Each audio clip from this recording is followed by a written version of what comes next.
नमस्कार दोस्तों, डेट है आज की 24 सितंबर 2020 और स्वागत है आपका एडिटोरियल डिस्कशन में। 3 इश्यूज आज हम डिस्कस करेंगे।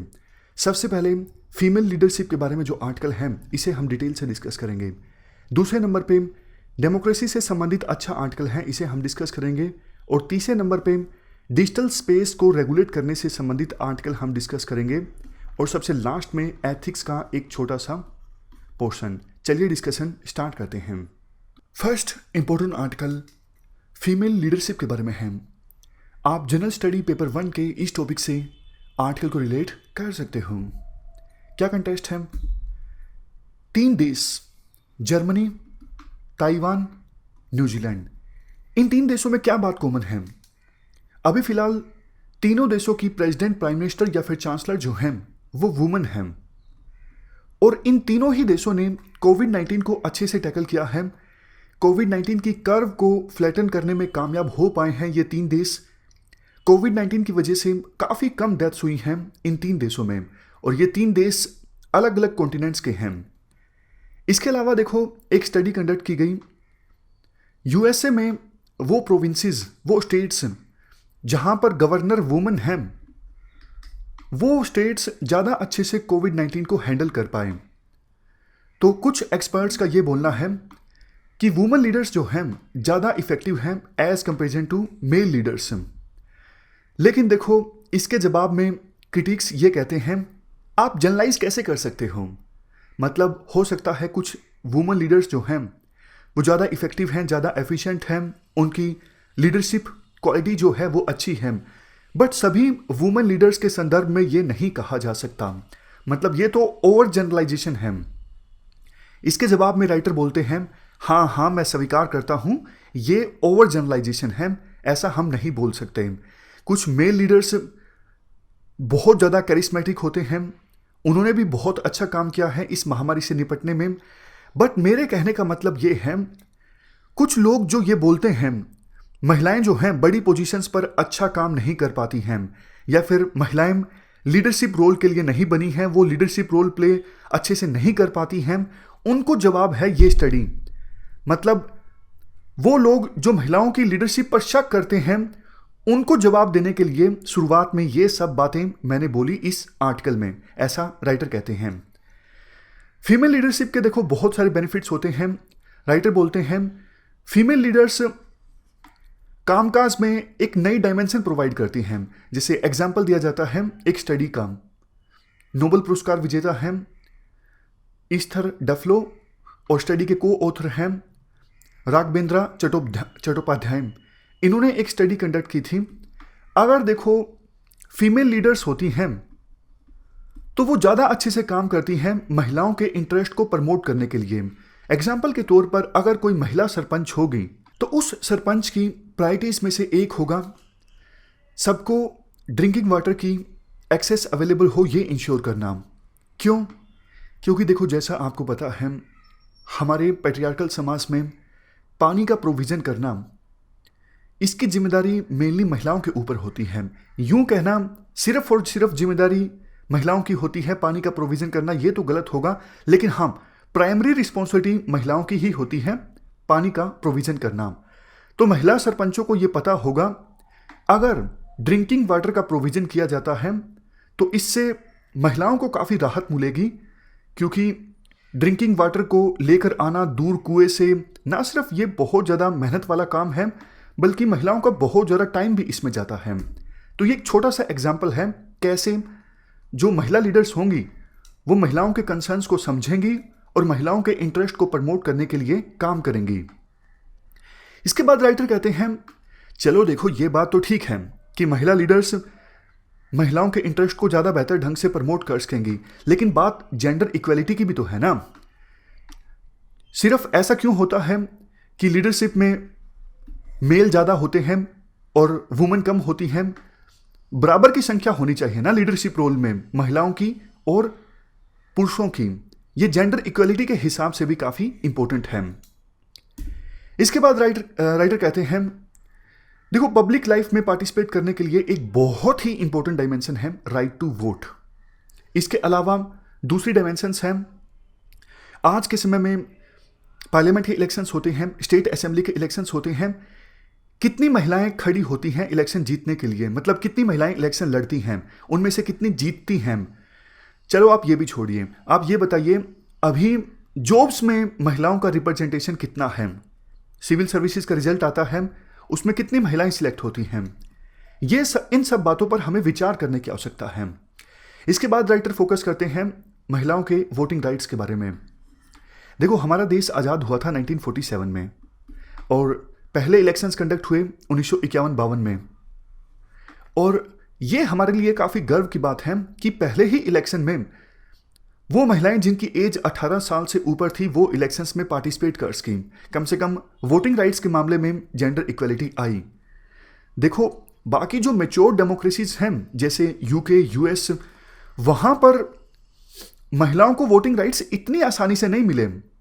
यूएस में 1920 में महिलाओं को वोटिंग राइट्स दिए गए और बहुत लंबे स्ट्रगल के बाद, मतलब काफ़ी स्ट्रगल किया गया महिलाओं के द्वारा, तब जाके 1920 में यूएसए की सरकार ने महिलाओं को वोटिंग राइट्स दिए। आप यूरोप का एग्जाम्पल लीजिए। यूरोप के ज़्यादातर देशों में महिलाओं को वोटिंग राइट्स दिए गए इंटरवार पीरियड में। इंटरवार पीरियड मतलब फर्स्ट वर्ल्ड वार और सेकेंड वर्ल्ड वार के बीच का जो समय था, 1918 से लेकर 1939 के बीच का समय, उस समय में महिलाओं को वोटिंग राइट्स मिले ज़्यादातर यूरोपियन कंट्रीज में। और ये भी क्यों मिले? ये इसलिए मिले क्योंकि फर्स्ट वर्ल्ड वार में बहुत सारे मैन तो युद्ध लड़ रहे थे, लेकिन मैन जब युद्ध लड़ रहे थे तो पीछे से महिलाओं ने वो सारे काम किए जो पहले पुरुषों के द्वारा यानी मैन के द्वारा किए जाते थे। अच्छे से सब्स्टिट्यूट का रोल प्ले किया गया महिलाओं के द्वारा। और ऐसा कुछ नहीं हुआ कि जो काम पहले मैन किया करते थे वो काम होने बंद हो गए सिर्फ इसलिए क्योंकि मैन युद्ध लड़ रहे हैं। तो इस वजह से लोगों ने महिलाओं की अहमियत को समझा, रिस्पेक्ट जो थी महिलाओं के प्रति बढ़ गई और वोटिंग राइट्स मिले इंटरवार पीरियड में। अगर हम बात करें इंडिया में वुमेन लीडर्स के बारे में, इंदिरा गांधी, जयललिता, मायावती, सुषमा स्वराज, ममता बनर्जी, ये कुछ कैरिस्मेटिक फीमेल लीडर्स हैं इंडिया में। इंदिरा गांधी के बारे में तो एक फेमस स्टेटमेंट ये बोली जाती थी, only man in the cabinet. Female representation की अगर हम बात करें, फिलहाल देखो एनडीए की गवर्नमेंट है और सिर्फ 10% मिनिस्टर्स हैं। जितने मिनिस्टर्स हैं एनडीए की गवर्नमेंट में उनमें से सिर्फ 10% महिलाएं हैं। इसके अलावा देखो चीफ मिनिस्टर्स की बात करें, सिर्फ एक चीफ मिनिस्टर हमारे देश में महिला है, ममता बनर्जी। और इंडियन लेजिस्लेचर्स में वुमेन की रिप्रेजेंटेशन फिलहाल काफ़ी ज़्यादा कम है। 2019 के लोकसभा इलेक्शंस में सबसे ज़्यादा महिलाएं जीत के आई। मतलब अभी तक जितने भी लोकसभा इलेक्शंस आज़ादी के बाद से हमारे देश में कंडक्ट हुए हैं, सबसे ज़्यादा महिला 2019 के इलेक्शन में ही जीत के आई। कितनी? सिर्फ 14%। तो हमारा महिलाओं का रिप्रेजेंटेशन लोकसभा में अभी तक हाईएस्ट रहा है 14%, और वो रहा है 2019 के लोकसभा इलेक्शंस में। रैंक हमारी महिलाओं की रिप्रेजेंटेशन के मामले में है 143 आउट ऑफ 192 कंट्रीज। एक छोटा सा देश है रवांडा, और रवांडा में कितनी महिला एमपीज हैं? 60%, 60%। अफ्रीका का छोटा सा देश है रवांडा, आपने नाम निश्चित रूप से सुना होगा।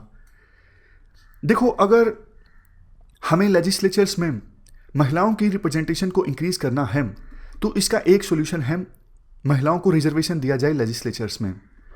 इसके लिए वुमेन रिजर्वेशन बिल सबसे पहले प्रेजेंट किया गया था 1996 में एच.डी. देवगौड़ा की गवर्नमेंट ने। वैसे देखो, पंचायत में तो 33% रिजर्वेशन है महिलाओं को, लेकिन पार्लियामेंट में और स्टेट असेंबलीज में नहीं है। तो एच.डी. देवगौड़ा गवर्नमेंट ने 1996 में वुमेन रिजर्वेशन बिल सबसे पहले पार्लियामेंट में प्रेजेंट किया था, और आज उस बात को कितने साल हो गए? 24 साल। अभी तक वो बिल पास नहीं हो सका है। चाहे एनडीए की गवर्नमेंट हो, यूपीए की गवर्नमेंट हो, रिस्पॉन्स जो है इन गवर्नमेंट्स का बिल्कुल लैकलस्टर रहा है, मतलब उदासीन रवैया रहा है। एक बार देखो 2010 में ये बिल पास हो गया था, वुमेन रिजर्वेशन बिल, राज्यसभा में, लेकिन अलग अलग पार्टीज के कंसर्न हैं अलग अलग बातों को लेके, इसलिए एक सहमति नहीं बन सकी है वुमेन रिजर्वेशन बिल को पास करने को लेके। लास्ट में आर्टिकल में कहा जाता है, देखो अब जो मेन पॉलिटिकल पार्टीज हैं जैसे कांग्रेस हैं, बीजेपी हैं, इनको एक साथ आना चाहिए कम से कम इस इशू को लेके। वुमेन रिजर्वेशन बिल को पास करना जरूरी है, क्योंकि अगर महिलाओं की रिप्रेजेंटेशन बढ़ती है लेजिस्लेचर्स में, मतलब ज़्यादा महिला लीडर्स होंगी, ज़्यादा महिला लीडर्स होंगी तो लोगों को पता लगेगा कि महिलाएं ज़्यादा अच्छे से लीडरशिप रोल प्ले कर सकती हैं।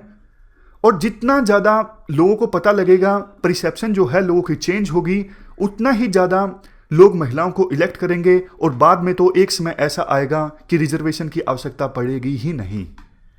तो ये हमने पूरा आर्टिकल डिस्कस किया, वुमेन लीडरशिप को लेके। चलते हैं आगे। नेक्स्ट आर्टिकल डेमोक्रेसी से संबंधित है। अगर देखो डेमोक्रेसी के ऊपर ऐसे यूपीएससी पूछ लेती है या फिर इवन जीएस में भी डेमोक्रेसी के ऊपर क्वेश्चन पूछ लिया जाता है तो इंट्रोडक्शन कंक्लूजन वहाँ पे इस आर्टिकल की जो लाइंस हैं वो इस्तेमाल की जा सकती हैं। क्या कंटेक्स्ट है? कंटेक्स्ट ये है कि यूनाइटेड नेशंस ने 15 सितंबर का जो दिन है वो इंटरनेशनल डे ऑफ डेमोक्रेसी के रूप में डेजिग्नेट किया। हर साल अब 15 सितंबर का दिन इंटरनेशनल डे ऑफ डेमोक्रेसी के रूप में ऑब्जर्व किया जाएगा। तो ये एक मौका है रिव्यू करने का, अभी स्टेट ऑफ डेमोक्रेसी क्या है वर्ल्ड में, और वर्ल्ड में क्या, हम तो इंडिया में ही रिव्यू करते हैं। इंडिया में फिलहाल स्टेट ऑफ डेमोक्रेसी क्या है? देखो वैसे तो इंडिया में डेमोक्रेसी है, आपको पता है, और इंडिया तो इवन वर्ल्ड की सबसे बड़ी डेमोक्रेसी है। इंडिया में मल्टी पार्टी इलेक्शंस होते हैं। 18 साल से ऊपर जिनकी भी उम्र है उनको वोट देने का अधिकार है, और चेंज ऑफ गवर्नमेंट भी आसानी से होता है। ऐसा इंडिया में नहीं होता कि कोई पार्टी इलेक्शन हार जाती है तो वो बोलती है कि नहीं नहीं हम गद्दी नहीं छोड़ेंगे। ऐसा बहुत से देशों में देखने को मिलता है, बट इंडिया में ये सब चीज़ें नहीं देखने को मिलती। इंडिया में प्रेस इंडिपेंडेंट है, जुडिशरी इंडिपेंडेंट है, सिविल लिबर्टीज़ को इंश्योर करने के लिए कोर्ट में लोग जा सकते हैं। तो इन सब बातों को देखकर तो आप कह सकते हो इंडिया में डेमोक्रेसी है। राइटर कहते हैं देखो ये तो बात हुई प्रोसीजरल डेमोक्रेसी की, बट क्वेश्चन ये उठता है लोगों ने democracy as a form of government अपनाया क्यों था? इसलिए अपनाया था क्योंकि लोग अपने फुल पोटेंशियल को अचीव करना चाहते थे, एक अच्छी क्वालिटी की लाइफ चाहते थे। तो उनको ये लगता था कि ये सब चीज़ें इंश्योर हो सकती हैं अगर डेमोक्रेटिक फॉर्म ऑफ गवर्नमेंट को अपनाया जाता है। ऑथोरिटेरियनिज्म में राइट्स को दबाया जाता है, क्वालिटी ऑफ लाइफ प्रभावित होता है, लोग बिना रिस्ट्रिक्शंस के अपने पोटेंशियल को अचीव नहीं कर पाते। बट क्वेश्चन ये उठता है जिस सोच के साथ ये डेमोक्रेटिक फॉर्म ऑफ गवर्नमेंट विभिन्न देशों ने अपनाया, हम बात इंडिया की करते हैं, क्या इंडिया में वो पर्पज सर्व हो पाया? आउटकम क्या आई है डेमोक्रेसी को अडॉप्ट करने की? वो हम डिस्कस करने वाले हैं इस आर्टिकल में। एग्जाम्पल भी देते हैं राइटर सॉरी। अगर देखो घर का आर्किटेक्चर अच्छा है, डिजाइन बढ़िया है, बट घर में रहने वाले जो लोग हैं वो खुश नहीं हैं, तो फिर फायदा ही क्या घर का? उसी प्रकार से डेमोक्रेसी तो हमने अपना ली, क्या डेमोक्रेसी की सहायता से लोग अपने फुल पोटेंशियल को अचीव कर पा रहे हैं या फिर नहीं कर पा रहे हैं? ये मैटर करता है। यूएन वर्ल्ड हैप्पीनेस रिपोर्ट 2020 में इंडिया का स्थान कितना है? 144 आउट ऑफ 153 कंट्रीज, बहुत पीछे हैं। कम से कम आप सब लोग खुश रहा करो, थोड़ी तो हम रैंकिंग इंप्रूव करें इस इंडेक्स में। तो खैर ये तो मजाक की बात है। हमारा देखो स्थान इस हैप्पीनेस रिपोर्ट में बहुत बेकार है, और यूरोपियन कंट्रीज़ हैं जिनका टॉप स्थान है, टॉप 10 में वो आते हैं, और पिछले कुछ सालों में हैप्पीनेस इंडेक्स में हमारा स्थान लगातार गिरता जा रहा है। तो फिर वही क्वेश्चन फिर से आता है, क्या इंडिया के लोग हैप्पी हैं? क्या डेमोक्रेसी का फ़ायदा उन्हें हो पा रहा है? देखो जब देश आज़ाद हुआ था ना, तो उस समय जवाहरलाल नेहरू, सर्वपल्ली राधाकृष्णन, इन्होंने इस बात को पहचाना था कि आज़ादी का गोल ये है, इंडिपेंडेंस का गोल ये है, ऐसे इंस्टीट्यूशंस का निर्माण करना जिनकी सहायता से फुल जस्टिस इंश्योर हो और हर एक मैन, हर एक वुमेन अपने पोटेंशियल को अचीव कर सके। समझ गए?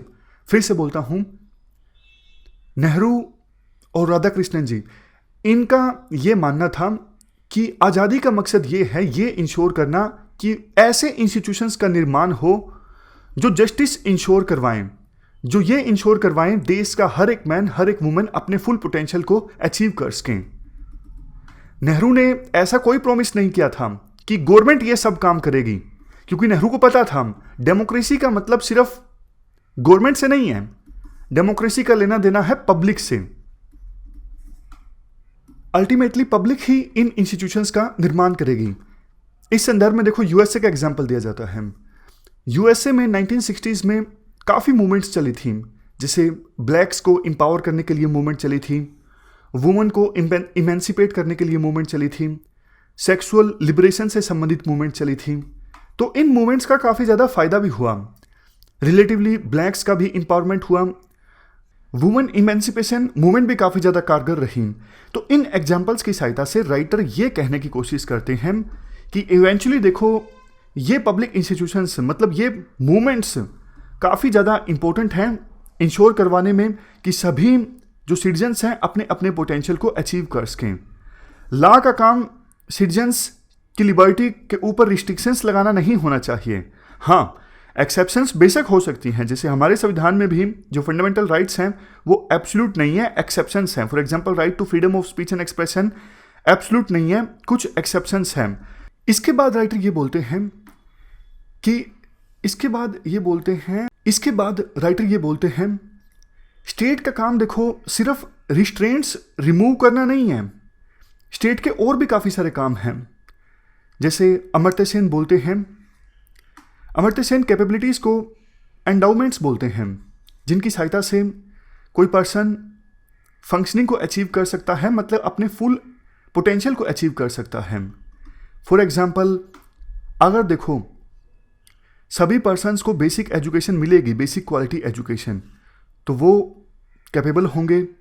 अगर बेसिक हेल्थ उन्हें अवेलेबल होगी तो वो कैपेबल होंगे। अगर देखो कोई गरीब परिवार का बच्चा है, वो बेसिक एजुकेशन ही नहीं प्राप्त कर पा रहा है, तो कैसे वो कैपेबल होगा, कैसे अपने फुल पोटेंशियल को अचीव कर पाएगा। उसी प्रकार से अगर कोई बच्चा अपने शुरुआती एज में भी बीमार हो जाता है, अच्छे तरीके से उसका डेवलपमेंट नहीं हो पाता है, तो कैसे आगे जाके वो फिजिकली या फिर मेंटली अच्छे से डेवलप हो पाएगा। तो यहाँ पर भी स्टेट का रोल आता है इंश्योर करना कि सभी जो लोग हैं वो अपने बेसिक पोटेंशियल को अचीव कर सकें। मतलब सिंपल भाषा में इसे आप डेवलपमेंट कह सकते हो। हमारे देश में डेवलपमेंट कितनी आई है? ह्यूमन डेवलपमेंट इंडेक्स के मामले में हमारा स्थान काफ़ी पीछे है। 2019 में हमारी रैंक थी 129 out of 189 countries, 129 out of 189 countries. तो काफ़ी पुअर हमारा स्थान है। मतलब इस मोर्चे पर भी स्टेट जो है वो फेल हो गया है। अभी कोविड-19 की आप बात कर लीजिए, इवन देखो बड़े बड़े शहरों में भी बेड नहीं मिल पा रहा है, ऑक्सीजन की इतनी ज़्यादा कमी है। तो इतनी मतलब देखो जो अमीर लोग हैं उनको भी दिक्कतें आ रही हैं, जिनके पास पैसा है, मतलब पैसा देकर भी ये सब चीज़ें नहीं मिल पा रही हैं आसानी से। तो जो लोग गरीब परिवारों से संबंध रखते हैं तो उनका तो आप सोच सकते हो फिलहाल की सिचुएशन में क्या हाल होगा। तो बात जहाँ से हमने शुरुआत की थी वही आ जाती है कि डेमोक्रेटिक गवर्नमेंट तो है हमारे देश में, बस जिस उद्देश्य के साथ हमने डेमोक्रेटिक गवर्नमेंट को अपनाया था कि हर एक पर्सन अपने फुल अटेंशन को अचीव कर सकेगा, क्या वैसा हो रहा है?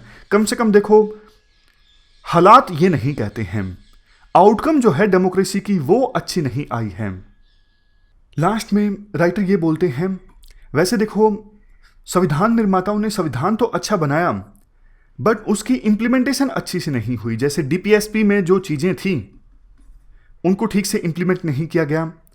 इवन जो फंडामेंटल राइट्स दिए गए हैं संविधान में उनको भी काफ़ी अमेंडमेंट्स की सहायता से कर्ब किया गया है। इवन फर्स्ट कॉन्स्टिट्यूशनल अमेंडमेंट भी फंडामेंटल राइट को कर्ब करता है। लास्ट में एक एग्जाम्पल देते हैं राइटर, आंध्र प्रदेश में एक रिप्रेजेंटेटिव गवर्नमेंट डॉक्टर को धमका रहे थे कि पब्लिक में आप ये बिल्कुल मत मेंशन कीजिएगा बेड्स की कमी है। तो मतलब कोशिश की जाती है रिप्रेजेंटेटिव्स के द्वारा कि सच्चाई जो है वो बाहर ना आ पाए। लेकिन देखो ये सब चीज़ें डेमोक्रेसी में तो नहीं होती हैं, ये सब चीज़ें होती हैं कहाँ पर? जहाँ पे टोटलिटेरियनिज्म होता है, जैसे नॉर्थ कोरिया। तो क्या हमारे देश में डेमोक्रेसी है या फिर टोटलिटेरियनिज्म है, एक वर्ड होता है इसके लिए, वर्ड है डिस्टोपिया। डिस्टोपिया मतलब ऐसा रूल जहां पे लोग बहुत ज़्यादा सफ़र कर रहे होते हैं, लेकिन कोई आवाज़ नहीं उठाता, चीज़ें बाहर नहीं आ पाती। ऐसा कहाँ पे ज़्यादा होता है? ऐसा ज़्यादा होता है जहाँ पे टोटलिटेरियन रेजिम होता है या फिर ऑथोरिटेरियन रेजिम होता है, फॉर एग्जाम्पल नॉर्थ कोरिया। चलते हैं आगे। Next article social media platforms को रेगुलेट करने से संबंधित है। आप जनरल स्टडी पेपर 2 के इस टॉपिक से आर्टिकल को रिलेट कर सकते हो। क्या कंटेस्ट है? देखो, सुप्रीम कोर्ट में जब सुदर्शन टीवी के द्वारा चलाए गए प्रोग्राम यूपीएससी जिहाद के मामले की सुनवाई चल रही थी, तो उस समय सुप्रीम कोर्ट ने गवर्नमेंट से पूछा, आप कोई सजेशंस दीजिए ताकि इलेक्ट्रॉनिक मीडिया के सेल्फ रेगुलेशन का जो मैकेनिज्म है उसे और ज़्यादा स्ट्रॉन्ग बनाया जा सके। तो सरकार ने यह जवाब दिया कि प्रिंट मीडिया और इलेक्ट्रॉनिक मीडिया, इनके रेगुलेशन का जो मैकेनिज्म है वो ठीक है, लेकिन डिजिटल मीडिया पर बहुत ज़्यादा हेट कंटेंट चलता है, इसको ज़्यादा अच्छे से रेगुलेट करने की आवश्यकता है। इस संदर्भ में सरकार के द्वारा सिग्नल भी दिए गए हैं। जैसे देखो, उसी दिन minister of state for the electronics and IT Sanjay Dhotre, इन्होंने लोकसभा में एक रिटन रिप्लाई में कहा कि मिनिस्ट्री जो है काम कर रही है information technology intermediaries guidelines rules 2011 को अमेंड करने की दिशा में, ताकि जो ये इंटरमीडियरीज हैं, इंटरमीडियरीज कौन हैं? यूट्यूब, फेसबुक, ये सब इंटरमीडियरीज हैं, ट्विटर भी, यहाँ पर इंफॉर्मेशन का आदान प्रदान होता है, यानी ये बिचौलिए हैं जनता के बीच में और क्रिएटर के बीच में। तो इनको ज़्यादा अकाउंटेबल बनाया जाए, ज़्यादा रिस्पॉन्सिबल बनाया जाए। समझ गए? आर्टिकल में कहा जाता है, देखो इस बात से तो असहमत हुआ ही नहीं जा सकता कि इंटरनेट एक ऐसा स्पेस है जहाँ पे आज के समय में सच्चाई फाइंड आउट करना थोड़ा सा मुश्किल है, क्योंकि हेट स्पीच, गलत इन्फॉर्मेशन, ये सब चीज़ें बहुत ज़्यादा देखने को मिलती हैं इंटरनेट पर। कई सारी जाने भी जा चुकी हैं डिस इन्फॉर्मेशन के कारण जो वायलेंस हुआ उसकी वजह से। आपने देखा होगा कि बेंगलोर में दंगे हो गए थे, नॉर्थ ईस्ट के लोगों का प्लान आपको याद है हो गया था डिस इन्फॉर्मेशन के कारण, मतलब झूठी अफवाहें फैल गई थी कि नॉर्थ ईस्ट के लोगों को निशाना बनाया जा रहा है। इवन सरकार तो ये बोलती है कि जो माइग्रेंट वर्कर्स का प्लान एकदम से हुआ कोविड-19 की महामारी के कारण, वो भी डिस इन्फॉर्मेशन के कारण हुआ। कुछ मीडिया चैनल्स ने सोशल मीडिया पर ऐसे खबरें चली कि लॉकडाउन तो 1 साल तक चलेगा और आप फंस जाओगे यहाँ पर, ऐसी ऐसी चीज़ें चली, तो माइग्रेंट वर्कर्स डर गए, वो उन्होंने एकदम से जाना स्टार्ट कर दिया, ऐसा सरकार का मानना है। इसके बाद आर्टिकल में कहा जाता है, देखो ज़्यादा रूल्स बनाने से हेट कंटेंट नहीं आएगा, ऐसा नहीं है। मतलब सरकार की जो सोच है कि हम रूल्स को अमेंड कर देंगे तो फिर हेट कंटेंट आना बंद हो जाएगा इंटरनेट पर, ऐसा नहीं होने वाला है। रूल्स तो देखो अभी भी हैं, ऐसा नहीं है कि रूल्स हैं नहीं, अभी रूल्स तो अभी भी हैं, बट बात है अच्छे ढंग से उनकी इम्प्लीमेंटेशन की। जैसे देखो, हाल ही में अभी आरोप लगा कि फेसबुक जो है थोड़ा नरम है पर्टिकुलर पॉलिटिकल पार्टी के संबंधित हेट पोस्ट के बारे में। तो मतलब ऐसे आरोप लगते रहते हैं कि कुछ वेबसाइट्स एक पॉलिटिकल पार्टी का साथ देती हैं, कुछ जो वेबसाइट्स हैं वो दूसरी पॉलिटिकल पार्टी का साथ देती हैं।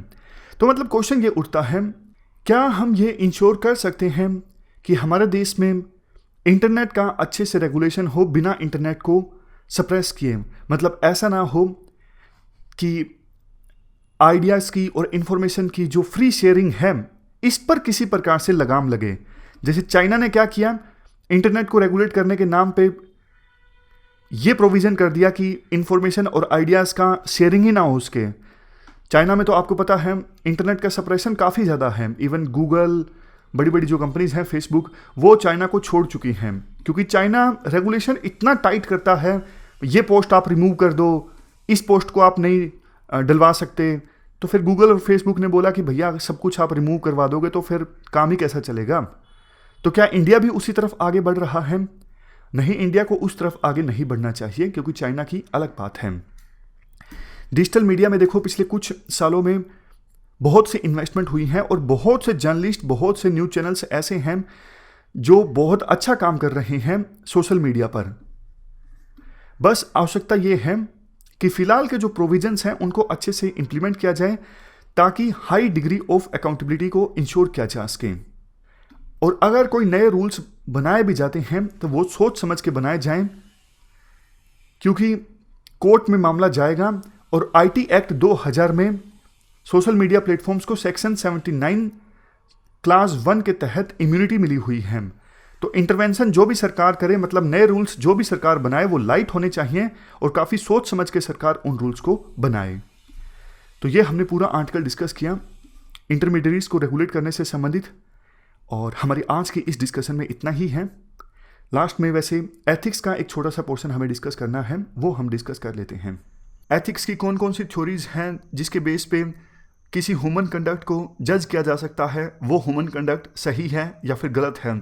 ये सारी थ्योरीज आती हैं नॉर्मेटिव एथिक्स के अंदर। याद कीजिए हमने क्या डिस्कस किया था। एथिक्स 4 टाइप के होते हैं। सबसे पहले डिस्क्रिप्टिव एथिक्स, दूसरे नंबर पे नॉर्मेटिव एथिक्स, तीसरे नंबर पे मेटा एथिक्स और चौथे नंबर पे अप्लाइड एथिक्स। ये सारी जो थ्योरीज हैं जिनके बेस पे ह्यूमन बीइंग के एक्शन को जज किया जाता है वो सही है या फिर गलत है, वो सारी थ्योरीज आती हैं नॉर्मेटिव एथिक्स में। तो आप मेनली 2 पार्ट्स में इन थ्योरीज को क्लासीफाई कर सकते हो, एजेंट थ्योरी और एक्शन थ्योरी। उसके बाद एक्शन थ्योरी में फर्दर 2 टाइप्स हैं, डियोंटोलॉजी और टीलियोलॉजी। उसके बाद टीलियोलॉजी में भी फर्दर सब फील्ड्स हैं, जैसे सबसे पहले यूटिलिटेरियनिज्म, ये कंसेप्ट दिया गया बेंथम के द्वारा, जेरी बेंथम के द्वारा और जेएस मिल्स के द्वारा। दूसरा सब फील्ड टीलियोलॉजी के अंदर है contractarian, Thomas Hobbes, John Locke, Rousseau, ये सब सोशल कॉन्ट्रैक्ट के थिंकर्स आते हैं टीलियोलॉजी के सब फील्ड में। उसके बाद कंटेम्प्रेरी कॉन्ट्रैक्टेरियंस में आते हैं जॉन रोल्स की थ्योरी ऑफ जस्टिस, और सबसे लास्ट में कंटेम्प्रेरी फेमिनिस्ट एथिक्स या फिर एथिक्स ऑफ केयर। ये सारा क्लासिफिकेशन आपको समझना जरूरी है। एक बार फिर से देखिए, नॉर्मेटिव एथिक्स के अंदर 2 थ्योरी हैं, agent theory, action theory.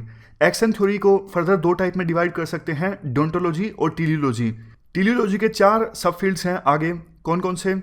Utilitarianism, contractarian जैसे Thomas Hobbes, John Locke, Rousseau, contemporary contractarians जैसे जॉन रोल्स की थ्योरी ऑफ जस्टिस, उसके सबसे लास्ट में contemporary feminist ethics, for example ethics of care. यहीं पे देखो ब्रीफ में हम डिस्कस कर लेते हैं मतलब क्या है एजेंट थ्योरी का, एक्शन थ्योरी का, फिर एक एक करके इन सबको हम डिटेल से डिस्कस करते हैं। एजेंट थ्योरी में देखो फोकस होता है ह्यूमन कैरेक्टर पर। एरिस्टोटल मेन एक्सपोनेंट है एजेंट थ्योरी के। एरिस्टोटल को ये लगता है अगर हम किसी ह्यूमन बीइंग में अच्छा कैरेक्टर डेवलप कर देते हैं, गुड कैरेक्टर डेवलप कर देते हैं, तो उस ह्यूमन बीइंग के एक्शंस अच्छे ही होंगे। फिर से बोलता हूं, अगर किसी ह्यूमन बीइंग का कैरेक्टर अच्छा है तो एक्शंस पर फोकस करने की आवश्यकता है ही नहीं, उस ह्यूमन बीइंग के एक्शन अच्छे ही होंगे। तो एजेंट पे फोकस किया जाता है एजेंट थ्योरी में। एजेंट थ्योरी को वर्च्यू एथिक्स के नाम से भी जाना जाता है। वर्च्यू एथिक्स दिए गए थे एरिस्टोटल के द्वारा। वर्च्यू एथिक्स या फिर वैल्यू एथिक्स डिटेल से डिस्कस करेंगे, एक बार सिर्फ ओवरव्यू ऊपर से हम ले रहे हैं। दूसरे नंबर पे है एक्शन थ्योरीज। एक्शन थ्योरीज में देखो ह्यूमन बीइंग्स के एक्शंस पे फोकस किया जाता है। एक्शंस को इवेल्युएट किया जाता है, एक्शंस सही हैं या फिर गलत हैं। एक्शन थ्योरीज को आप 2 पार्ट्स में डिवाइड कर सकते हो, डियोंटोलॉजी और टीलियोलॉजी। डियोंटोलॉजी का कंसेप्ट दिया गया था कांत के द्वारा। कांत ये कहते हैं एक्शंस सही होने चाहिए, रिजल्ट कुछ भी निकले। फॉर एग्जाम्पल ऑनेस्टी यानी ईमानदारी एक अच्छा एक्शन है। कितना भी आपको नुकसान हो जाए, कैसी भी सिचुएशन का सामना करना पड़े, फैमिली में कितने भी टेंशन्स हो, फिर भी आप ईमानदार रहो, आपके एक्शन सही होने चाहिए, चाहे रिजल्ट कुछ भी निकले। लेकिन दूसरी तरफ टीलियोलॉजिकल थ्योरी ये कहती है आप एक्शंस के आउटकम पे फोकस करो। अगर ईमानदारी से आपको नुकसान हो रहा है बहुत ज़्यादा, ना तो सोसाइटी में आपको इज्जत मिल रही है, ना ही पैसा मिल रहा है, फैमिली में भी टेंशन्स हैं, तो फिर उस ईमानदारी का कोई फ़ायदा नहीं है। टीलियोलॉजी थ्योरी कहती है आप एक्शंस की आउटकम पे फोकस करो, रिजल्ट पे फोकस करो। और सेम एग्जाम्पल से हम एजेंट थ्योरी समझें। इस थ्योरी के अनुसार अगर कोई पर्सन ईमानदार है, ऑनेस्ट है, तो वो उसके एक्शंस आप देखो ही मत, उसके एक्शंस को इवेल्युएट ही मत करो। अगर कोई पर्सन ईमानदार है तो वो ईमानदारी से ही काम करेगा, फिर उसके एक्शंस को देखने की आवश्यकता है ही नहीं। कहने का एसेंस यहां पर देखो ये हुआ, एजेंट थ्योरी में ह्यूमन कैरेक्टर को इवेल्युएट किया जाता है। एरिस्टोटल मेन एक्सपोनेंट है एजेंट थ्योरी के। दूसरी तरफ एक्शन थ्योरी में जो डोंटोलॉजी है, इसके मेन एक्सपोनेंट है कांत, इमैनुअल कांत। ये कहते हैं एक्शन को इवेल्युएट करना जरूरी है। और टीलियोलॉजी के मेन एक्सपोनेंट है बेंथम, जेरी बेंथम, जिनके द्वारा यूटिलिटेरियनिज्म का कंसेप्ट दिया गया। ये बोलते हैं एक्शंस की आउटकम पे फोकस करो, रिजल्ट पे फोकस करो। तो आज की इस डिस्कशन में इतना ही है। Thank you very much for discussion.